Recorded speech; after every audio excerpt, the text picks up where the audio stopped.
আসসালামু আলাইকুম, সবাইকে নতুন আরেকটি ভিডিওতে সুস্বাগতম জানাচ্ছি। লন্ডন থেকে আমি শরীফ চৌধুরী।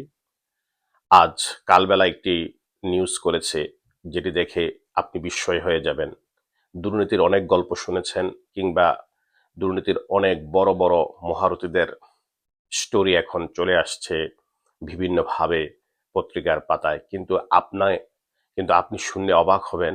শুধু আপনার বাড়ি গোপালগঞ্জ হওয়ার কারণে আপনি শুধু মেনটেন করতে পারেন সবকিছু, এবং উপরের লেভেলে থাকলে আপনজন, যোগ্যতা অভিজ্ঞতার নাই প্রয়োজন, এই যে কথাগুলি প্রচলিত ছিল, তার একটি বাস্তব প্রতিচ্ছবি আজ কালবেলায় উঠে এসেছে।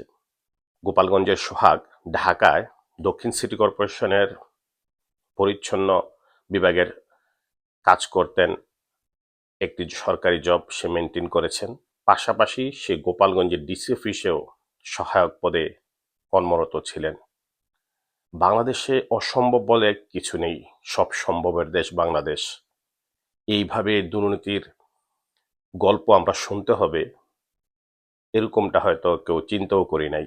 কিন্তু এটা বাংলাদেশ, এখানে সব ধরনের দুর্নীতি সম্ভব।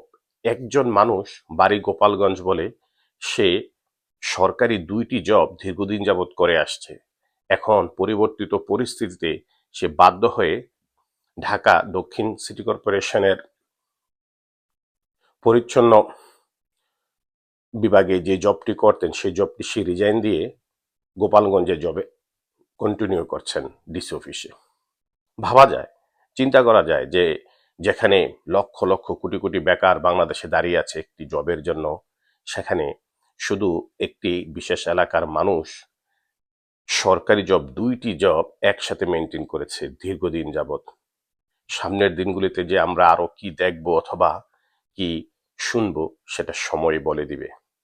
এরকম সোহাগের মতো যারা 2টি জব মেনটেন করেছেন সরকারিভাবে, তাদের সংখ্যা যে কত, দেখা যাক অনুসন্ধানী প্রতিবেদনে সামনে কি আসে।